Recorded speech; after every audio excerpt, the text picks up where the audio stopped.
जिन्होंने रातों को जागकर सूरज को जगाया है, उन्होंने ही इतिहास बनाया है। नमस्कार, आप देख रहे हैं सी न्यूज भारत और मैं हूं आपके साथ प्रिया श्रीवास्तव और एक बार फिर से लेकर हाजिर हूं खबरें अब तक। आज सबसे पहले बताएंगे कश्मीर की एक अनोखी महिला की कहानी और फिर दिखाएंगे कि कैसे अखिलेश यादव ने अब बदल लिया है अपना वर्जन, और आखिर में भाजपा और गुलाम नबी आजाद की रणनीति से भी आपको करवाएंगे रूबरू। इन सभी खबरों पर चर्चा होगी विस्तार से, लेकिन उससे पहले नजर डाल लेते हैं इस वक्त की बड़ी हेडलाइंस पर। एनआईए का मुख्य टारगेट बना लॉरेंस बिश्नोई गैंग और नीरज बवानिया गैंग। एनआईए का मुख्य टारगेट लॉरेंस बिश्नोई गैंग और नीरज बवानिया गैंग है। बाकी गैंग और गैंगस्टर इनमें से एक के साथ मिलकर ऑपरेट कर रहे हैं। पाकिस्तान के नार्को टेरर के जाल को भेदने में लगी कश्मीर पुलिस की anti narcotics task force. Jammu Kashmir में पाकिस्तान लंबे समय से नार्को टेरर का जाल बिछाने की कोशिश कर रहा है, लेकिन जम्मू कश्मीर पुलिस की एंटी नार्कोटिक्स टास्क फोर्स लगातार पाकिस्तान और पाकिस्तान में बैठे आतंकियों के मंसूबों पर पानी फेर रही है। 200 करोड़ के मनी लॉन्ड्रिंग मामले में जैकलिन फर्नांडिस तलब। ईडी का मानना है कि वो जानती थी कि ठग सुकेश चंद्रशेखर एक जबरन वसूली करने वाला था। मुख्य गवाहों और आरोपियों के बयानों से पता चला है कि जैकलिन फर्नांडिस लगातार वीडियो कॉल पर सुकेश के संपर्क में थी। दिल्ली में 2 करोड़ की लूट, कर्मचारियों की आंखों में मिर्च पाउडर डाल दिया चकमा। दिल्ली के पहाड़गंज में बदमाशों ने करीब 2 करोड़ ज्वेलरी पर हाथ साफ कर दिया है। बदमाशों ने कोरियर कंपनी के कर्मचारियों की आंख में मिर्च पाउडर डालकर चकमा दिया। हिमाचल में कांग्रेस का चुनावी बिगुल, भूपेश बघेल ने जारी किया घोषणा पत्र। हिमाचल प्रदेश विधानसभा चुनाव के मद्देनजर कांग्रेस ने कमर कस ली है।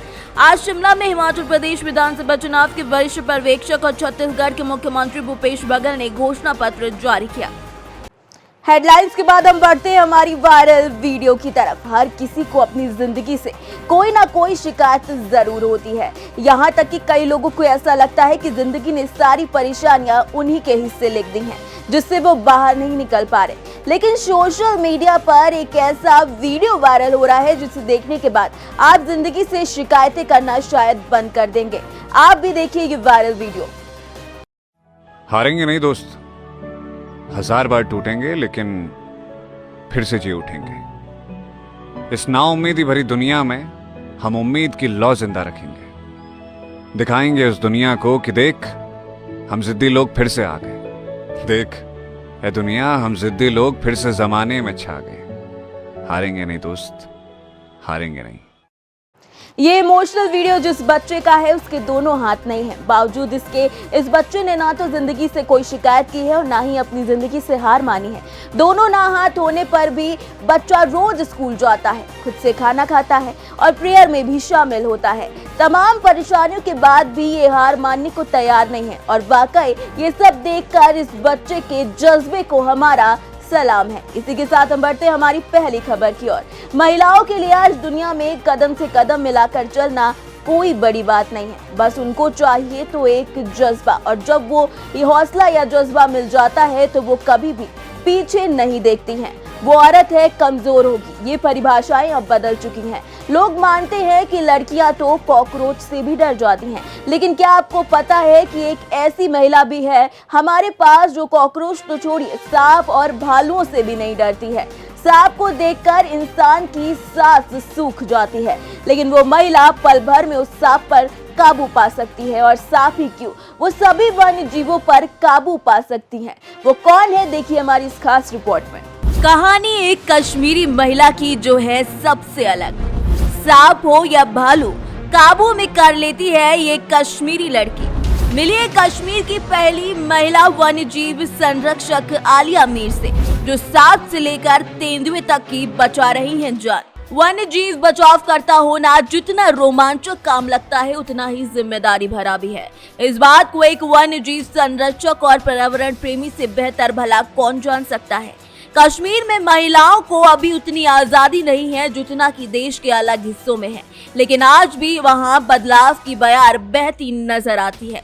इसी का नतीजा है कि अब कश्मीर की बेटियां उन पेशे और क्षेत्रों में भी नाम कमा रही हैं जो सिर्फ पुरुषों का एक चतुर राज की बानगी था।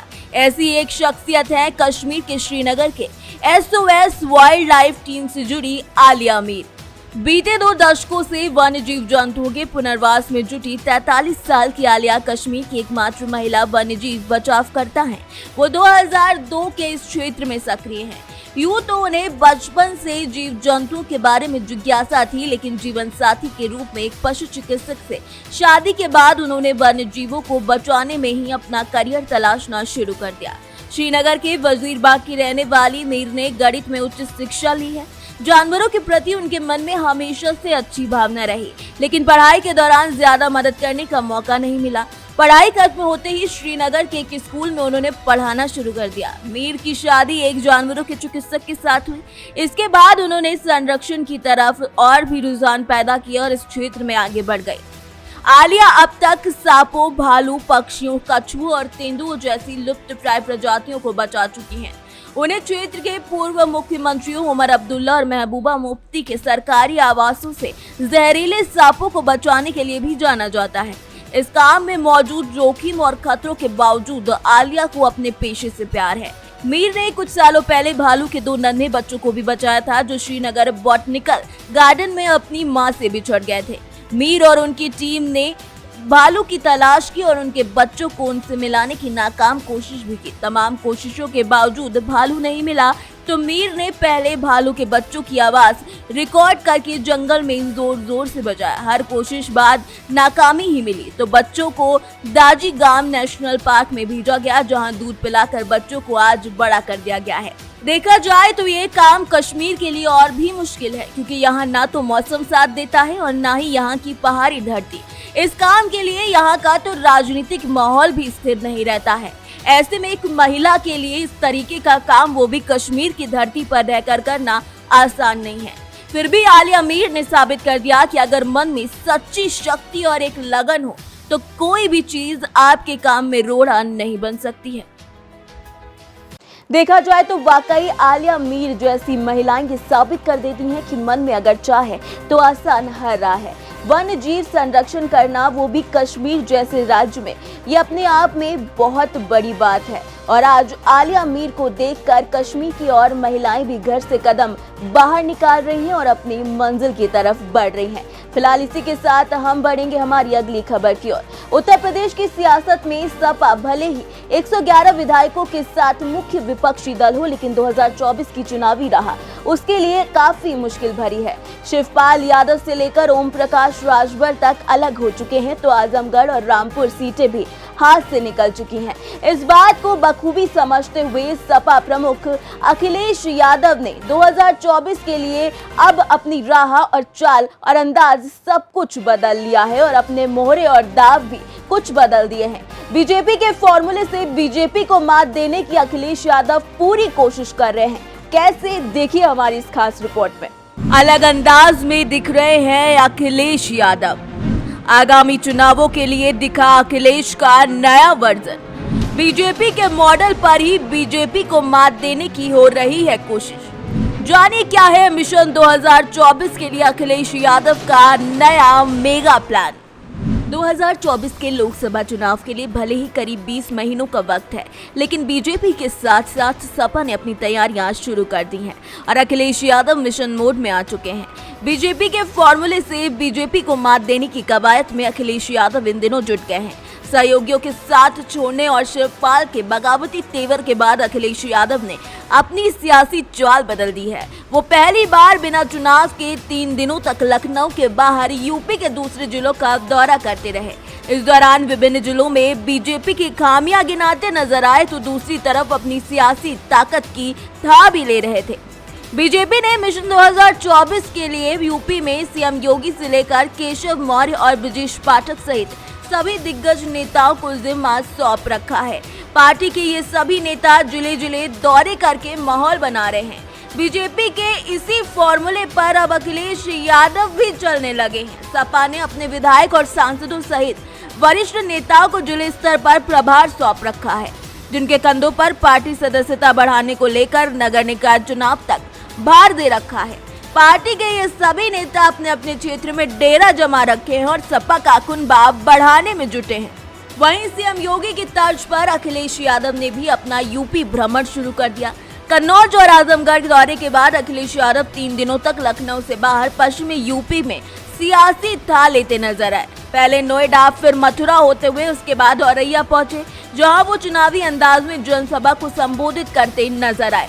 इसके बाद लखनऊ पहुंचते ही जातिगत जनगणना मुद्दा उठाकर अपनी भविष्य की रणनीति भी साफ कर दी। मंगलवार को भागीदार का संघर्ष पुस्तक का विमोचन करते हुए कहा कि समाज में अभी भी दलित वंचितों के साथ भेदभाव हो रहा है। इतना ही नहीं, अखिलेश यादव ने शनिवार को नोएडा के सेक्टर 121 में गढ़ी चौकड़ी गांव में स्थित स्वर्गीय रघुवर प्रधान की प्रतिमा का अनावरण किया। इस मौके पर अखिलेश ने प्रधानमंत्री नरेंद्र मोदी के साथ प्रदेश के मुख्यमंत्री योगी आदित्यनाथ पर जमकर तंज कसा।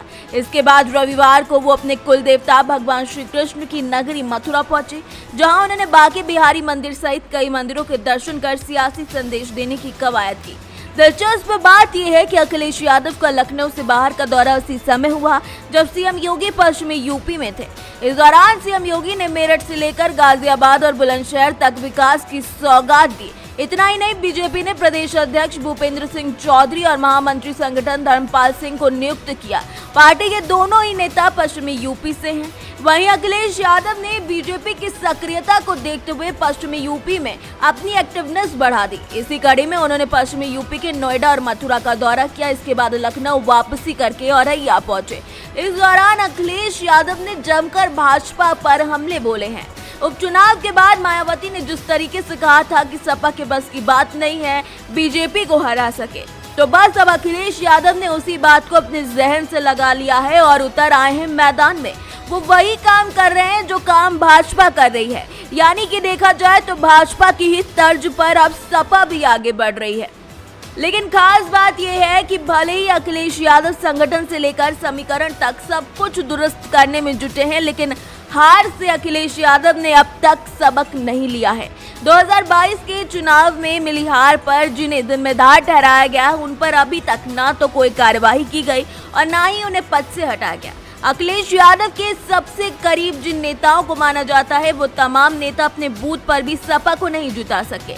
इसके बावजूद अखिलेश यादव ने फिर से उन्हें सदस्यता अभियान की जिम्मेदारी दे दी है, जिसके चलते सपा का एक बड़ा तबका नाराज जरूर है। ऐसे में अखिलेश यादव भले ही नए वर्जन में दिख रहे हों, लेकिन इसका इलाज किए बिना कैसे मर्ज को ठीक कर पाएंगे।